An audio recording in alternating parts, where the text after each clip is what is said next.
Dios nos creó con un propósito, el propósito de que le adoráramos, de que le sirviéramos, de que perteneciéramos a su familia y que cumpliéramos una misión, porque esa misión se nos ha encomendado a todos. Ahora, hay una pregunta que vale la pena hacer antes de ir finalizando esta semana. Y aunque cuando estamos jóvenes esa pregunta parece tan absurda y tan lejos, pero es una realidad palpable a diario. El día que mueras, ¿qué? Creo que ninguno de nosotros hoy en la mañana se levantó pensando, ¿y si me muero hoy? A menos que esté pasando por una situación depresiva. Pero el día que te mueras, ¿qué? Y la vida nos ha enseñado que para morirse solo es necesario un requisito, estar vivo. Porque hasta la gente sana se muere.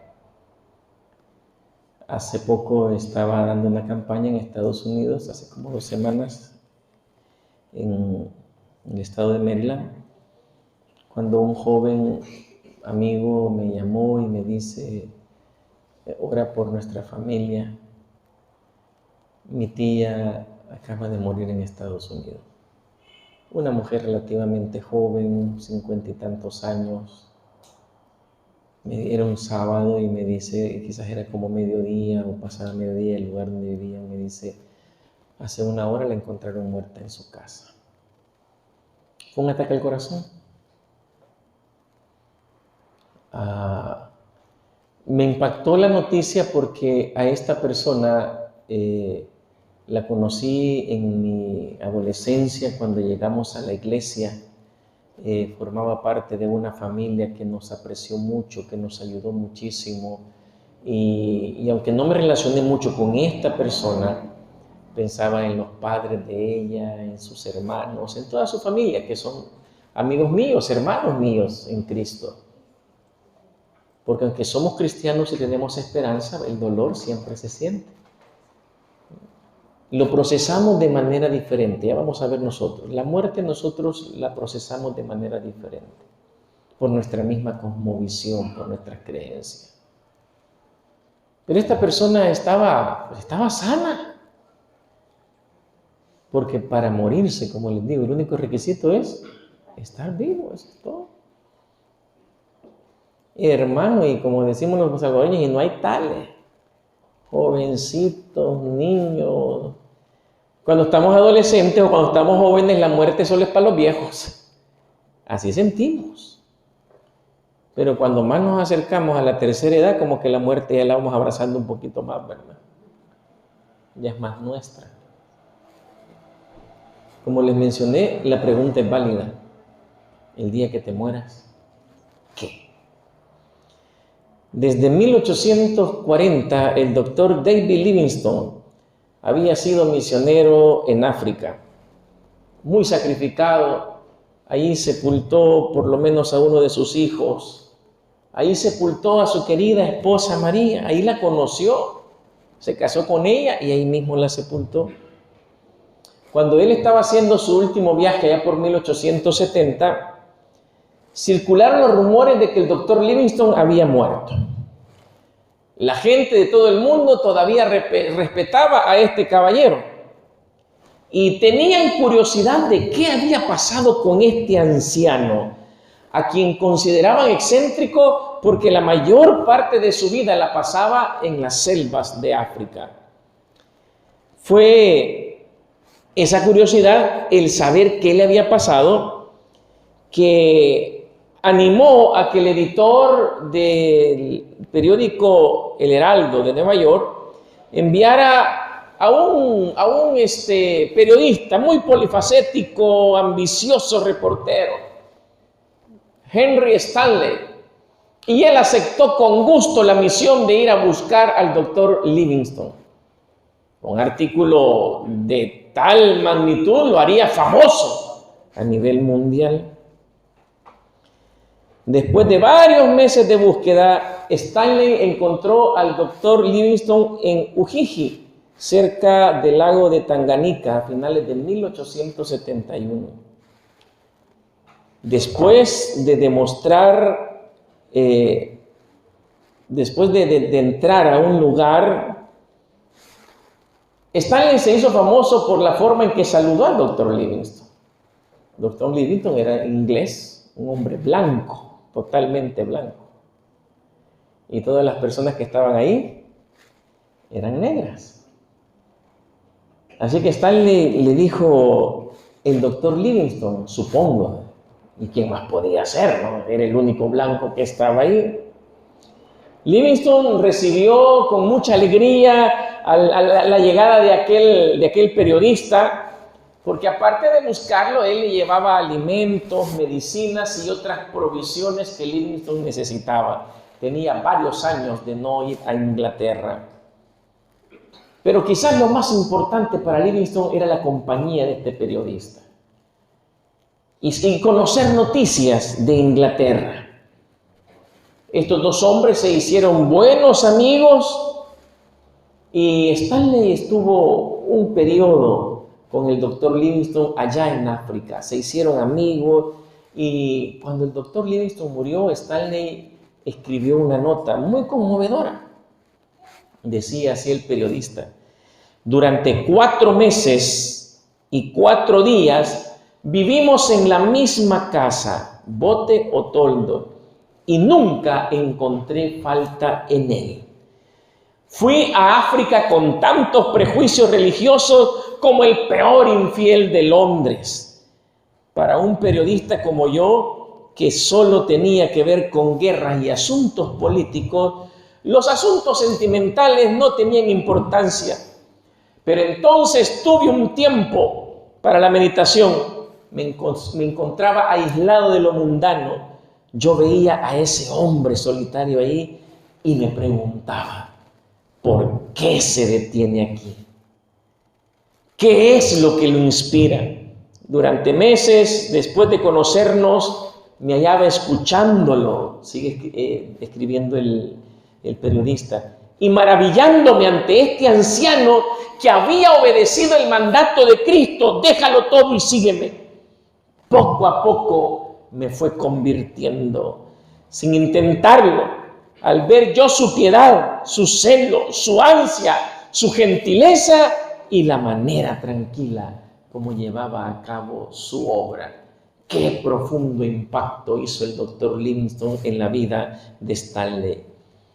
A poco más de un año después de la partida de Stanley, el 1 de mayo de 1873, en un pequeño poblado del lago de Bangweulu, en Zambia, después de sufrir a causa de la malaria y de una hemorragia interna producida por la disentería, un ayudante del doctor Livingstone, Susi, entró en su tienda y lo encontró de rodillas, como si estuviera orando. Pero tras acercarse después de un momento, se dio cuenta que el doctor Livingstone, después de 33 años trabajando como misionero en África, había muerto. Sus asistentes, Susi y Shuma, yendo en contra de la creencia de su pueblo, quisieron devolver su cuerpo a Inglaterra. Removieron el corazón y las vísceras del cuerpo del difunto, lo untaron con sal y lo secaron por 14 días al sol. Luego, envuelto en hojas de árboles de la selva, lo transportaron por tierra por más de 2.300 kilómetros hasta llegar a la costa de Bagoyo, en el Océano Índico, donde un barco lo transportaría hasta Londres. Finalmente, el cadáver del doctor Livingstone, embalsamado, llegó a Inglaterra en 1874, con una nota que se leía: pueden quedarse con su cuerpo, pero su corazón pertenece a África. Fue sepultado en la abadía de Westminster. Ahí sigue hoy todavía. Pero aquellos 2 africanos Antes de cargar el cuerpo de Livingstone, habían tomado su corazón y lo habían enterrado al pie de un árbol de Mapundo, porque decían, su corazón pertenece a África. ¡Qué honor tan grande recibió este misionero! No solo de su gente en Inglaterra, sino de los mismos a quien había cristianizado. ¡Qué honor tan grande ante la muerte! Y cuando tú mueras, ¿qué pasará? ¿Quién se acordará de ti? ¿Qué grandeza hiciste en este mundo? Cuando un youtuber, cuando un influencer muere, solo es eso, una nota más, una publicación en el muro y su vida desaparece. Porque no hicieron realmente nada por este mundo. ¿Quién recuerda a los influencers? ¿Quién recuerda a los youtubers?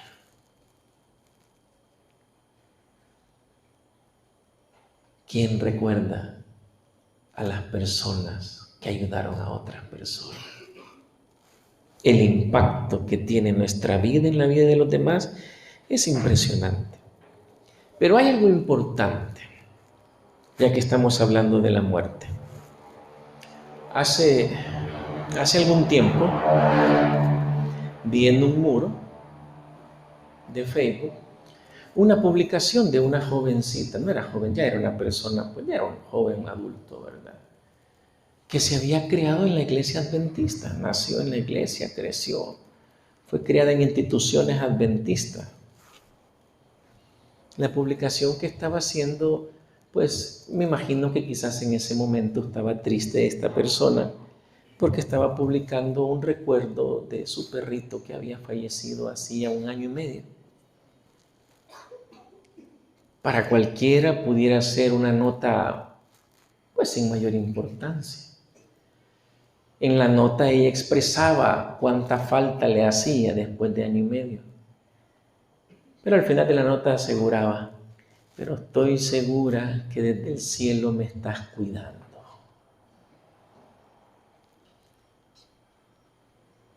Eso entristece. Porque ahora en día, muchos de nuestros jóvenes, y no solo jóvenes, hermanos, creen que sus seres queridos están en el cielo. Cuando la Biblia nos habla de otra cosa. La Biblia describe la muerte como un estado inconsciente, un sueño profundo del cual una persona espera la resurrección. Salomón, el hombre más sabio que jamás haya existido, en Eclesiastés 9:5 dice, porque los vivos saben que han de morir, pero los muertos nada saben. ¿Cómo puede estar un abuelito, una abuelita, un tío, un perrito en el cielo cuidándolo si no saben nada? No es un invento, ahí está en la Biblia, es la palabra del Señor. Y el salmista dice también en Salmo 115:17, no alabarán los muertos a Jehová, ni cuantos descienden al silencio. No, allá está alabando al Señor, pero la Biblia dice que los muertos no alaban al Señor. Así que no están en el cielo alabando. La mentira de la inmortalidad la introdujo Satanás en el huerto del Edén, cuando le dice a Adán y Eva, no moriréis. Tristemente, la iglesia popular cristiana católica introdujo los conceptos de cielo, infierno y purgatorio, basadas en ideas de los griegos. Un maestro griego por ahí enseñó, cuando él iba a ser ejecutado tomando veneno, reunió a sus discípulos y les dijo, no se preocupen, que lo que me va a pasar a mí es que mi alma se va a liberar, porque el cuerpo es la prisión del alma, decían los griegos. La iglesia cristiana, influida por eso, comenzó a enseñar de esa manera. No porque la Biblia lo enseña, ya leímos en tan solo 2 versículos, hay más, de que en la muerte no hay conciencia. No hay un abuelito, no hay una abuelita, no hay un tío, no hay un novio, no hay un esposo, no hay una esposa en el cielo en este momento cuidando a nadie aquí en la tierra. Jesús también habló de la muerte como un sueño. Al describir la condición de la hija de Jairo que estaba muerta, Cristo dijo que ella estaba durmiendo. Y cuando se refirió a Lázaro, ahí en San Juan 11:11, dijo: nuestro amigo Lázaro duerme, mas voy a despertarle. Aquí Jesús estaba refiriendo tanto a la muerte de Lázaro como a su futura resurrección. Incluso el profeta Daniel en el Antiguo Testamento habla que la muerte es un sueño. Daniel capítulo 12, versículo 2 dice: y muchos de los que duermen en el polvo serán despertados, unos para vida eterna y otros para vergüenza y confusión eterna. ¿Entiendes lo que es la muerte? La muerte solo es un sueño. Y cuando estamos dormidos, ¿tenemos conciencia de algo? No tenemos conciencia de nada. ¿Se han fijado que, y especialmente con todo respeto, ¿verdad?, las damas como que duermen un poquito más que los hombres, más en la adolescencia? Ya cuando están casadas, pues les toca al revés, ¿verdad? Sí. Sí, no, miren, las hipotas de 14, 15 años, esas se pueden acostar a las 10 de la noche y levantarse hasta las 1 de la tarde el siguiente día. Los hipotes solo se levantan 10 minutos antes, no es que tampoco sean tan...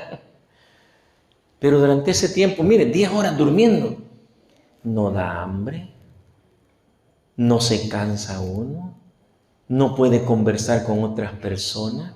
Por esas razones es que Jesús compara la muerte con un sueño. Acaba de pasar el 2 de noviembre, Día de los Difuntos, ¿verdad? Y yo me recuerdo porque en esta época, bueno, allá en Oriente, no sé aquí, pero allá en Oriente, hermano, la comida típica más conocida, aquí son las hojuelas, hojaldras, le dicen, ¿verdad?, por estos lados. Pero por allá, hermano, es la conserva de ayote. Sí, esta época es la conserva de ayote, hermano. Mire, salen uno, hace poco andaba allá por Oriente y compré un ayote así de grandote, enorme, aquel animal todavía lo tenemos, no lo hemos hecho. Sí, una conserva de ayote bien rica, ¿verdad? Con un dulce de atado, pero del bueno, no de ese que todo basuroso que venden, no, de ese bueno. Y entonces mi mamá me contaba que la gente de antes, dice, para el 2 de noviembre hacía, bueno, el 1 de noviembre para el 2, hacía las conservas de ayote y dejaba los peroles de conserva de ayote así en los patios de las casas y decían que eran para las animasolas, para aquellos muertos que no habían encontrado todavía la paz y no habían subido al cielo, imagínense. Y me dice mi mamá, y mira, hijo, en algunos lugares era cascarero que amanecía, me dice. Y la gente decía: ay, vinieron las animasolas a comer. ¿Qué? Si eran los bolitos del cantón que salían a estarse, ya sabían que ahí estaban las conservas. Porque los muertos, dice la Biblia, nada saben. Claro, hoy Disney, Marvel y todas esas empresas dedicadas a la producción de películas nos venden la idea, ideas traídas de otras cosmovisiones. Nosotros los cristianos adventistas creemos que el tiempo es lineal, no es circular. Algunas cosmovisiones como las hindúes creen que es circular y creen en la reencarnación. Te mueres y vuelves a reencarnar. Y muchos ahí, mira, este perrito tal vez es una abuelita del pasado mía, aquí está en el perrito reencarnado. Y no maten la mosca porque puede ser el tío Pánfilo, ¿verdad?, que se reencarnó en la mosca. Por otro lado, otras corrientes han enseñado que el alma es inmortal, que no muere. Como les mencioné, la misma iglesia cristiana católica aceptó eso, pero no solo ellos. Luego los cristianos protestantes heredaron eso. La mayoría cree: ay, bueno, el hermano allá está en el cielo, pero si la Biblia dice que no. Disculpen, hermanos, pero para mí la palabra del Señor, la Biblia es la palabra del Señor. Y la Biblia no se puede contradecir, pero hay esperanza. Hay esperanza para los cristianos. Por eso es que nosotros procesamos diferente la muerte. Dice la Biblia en 1 Corintios 15, 22 del 20 al 22. Mas ahora Cristo ha resucitado de los muertos, primicia de los que durmieron es hecho. Porque por cuanto la muerte entró por un hombre, refiriéndose a Jesús, también por un hombre la resurrección de los muertos. Ese es Jesús. Porque así como en Adán todos mueren, también en Cristo todos serán vivificados. Hay oportunidad. Existe la resurrección. Porque Él vive, nosotros también vivimos, hermano. El pasaje de Daniel que le leí en Daniel 12:2 dice que se levantarán los que durmieron. Hay oportunidad de una resurrección. Y tú y yo podemos ser parte de ella. Porque el mismo Señor, dice el apóstol Pablo en 1 Tesalonicenses capítulo 4, versos 16 al 18, porque el mismo Señor, con voz de mando, con voz de arcángel y con trompeta de Dios, descenderá del cielo y los muertos en Cristo resucitarán primero.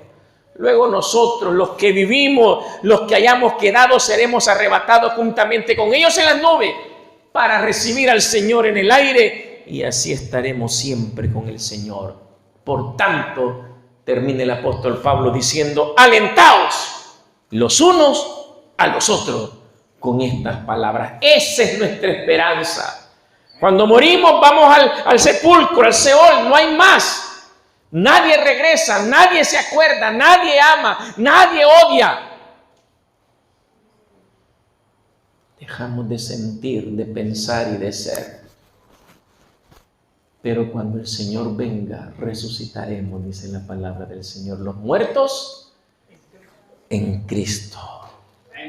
Cuidado con la creencia de la inmortalidad del alma, queridos jóvenes. Cuidado con andar pensando, ay, que allá está mi abuelita. Pero volvemos al punto, sabiendo que el día que muramos es el último día de nuestra existencia en este plano, porque cuando el Señor venga y resucitemos estaremos del otro lado de la eternidad. Pensando en eso, la pregunta se mantiene: ¿y el día que mueras, qué? Una anécdota del sepelio del doctor Livingstone cuenta que cuando al doctor Livingstone lo llevaban en aquel carruaje paseando por las calles de Londres hasta el lugar donde iba a ser sepultado, un caballero se acercó e iba a la par del carruaje viendo el féretro y iba muy triste, iba llorando. Ni la familia se había atrevido a estar cerca del féretro, así que alguien se le acercó al caballero. Aquel caballero evidentemente era un hombre de la calle, un alcohólico, y amablemente le preguntó: ¿conoció al doctor Livingstone? Ah, dijo el borracho, Davidcito. Uy, sí, yo conocí a Davidcito. Nacimos en el mismo pueblo. Fuimos a la misma escuela. Conocimos y nos relacionamos con las mismas personas. Asistíamos a la misma iglesia. Pero crecimos. Y los dos tomamos caminos diferentes. Él se convirtió en un hombre de Dios, en un gran misionero. Y hoy todos lo honran. A mí, yo tomé malas decisiones en la vida. Y solamente me espera la fosa común, la deshonra y el olvido. Cuando te mueras, ¿qué? ¿Habrás cumplido tu misión? El año pasado tuve la oportunidad de estar predicando en una iglesia en San Francisco, California. Los hermanos fueron muy amables, los hermanos de la iglesia de Richmond. Y un día me llevaron a conocer la casa de Elena de White, la última casa. Ella falleció allá en Santa Elena, California. California es un estado más caliente, no como Maine, donde ella nació, que era más frío. Y ella tenía más de 70 años cuando regresó de Australia y compró esa casa para quedarse ahí. Para bendición de nosotros, que solo eran 2 hermanos, una pareja de hermanos que me llevó de aquí de El Salvador, de aquí de San Salvador, muy queridos ellos. Y yo, solo los 3 me llevaron y solo los 3 estábamos ese día ahí. Y siempre hay una persona que hace el recorrido, pues en inglés la mayoría de veces, pero esa vez estaba un pastor que hablaba español. Y la persona que nos atendió en inglés, nos llegamos, nos dijo, mi esposo, que era una dama, mi esposo los va a atender. Él habla español. Hermano, aprendí tantas cosas en ese momento, viendo la casa de la hermana White. La hermana White era una persona muy moderna. A ella le gustaba la modernidad. Cuando la electricidad la pusieron ahí, ella fue de las primeras que pidió que pusieran electricidad en su casa. Cuando aparecieron las líneas telefónicas, fue la primera que pidió que pusieran teléfono en su casa. Nos enseñaron la guía telefónica. Antes había una guía telefónica, pero nos enseñaron la guía telefónica de inicios del siglo. La hermana White tenía 2 números en su casa, 2 números telefónicos. Increíble. Pero quizás lo que más me impresionó a mí fue cuando el pastor nos habló de la muerte de Elena de White. Hicieron 3 servicios fúnebres. El primero lo hicieron ahí en esa casa. Llegaron como 400 personas a ese servicio.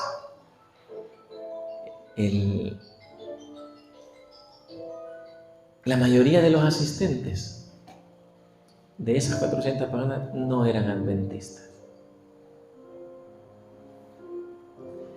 Y cuando llegaron, esos no adventistas, sus vecinos, decían, venimos a honrar la memoria de la amable ancianita de vestido negro. Eso me impactó, hermano.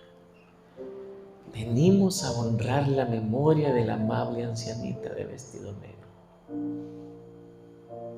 Todos los días la hermana White salía en su carruaje con una secretaria a visitar a sus vecinos. Cuando encontraba a una familia que no tenía que comer, se lo llevaba para su casa. Ya le había dejado órdenes a la cocinera de que hiciera comida de más. Siempre hacían comida de más. Siempre invitaban a alguien. Y si ella miraba que la madre de familia tenía su vestido todo roto, todo viejo, la llevaba a la segunda planta de su casa. Ahí mantenía en un estante piezas de tela. Y le decía a la invitada, escoge la que te guste. Y le regalaba la tela para hacerle un vestido. ¿Saben de cuántas yardas se necesitaban para hacer un vestido en ese tiempo? Oye, si importa que con media yarda de tela hacen la falda, ¿verdad? 7 yardas de tela. Y ella se la regalaba. La gente no se va a acordar de ti, de cuánto sabías de Biblia. Uy, qué bueno es para las profecías. Se acordarán de ti cumpliendo la misión de Cristo, amando a tu prójimo, hablándoles del Señor, mostrándoles el amor de Cristo. Cuando te mueras, ¿qué pasará? Se acordará la gente de ti. ¿Habrás cumplido tu misión?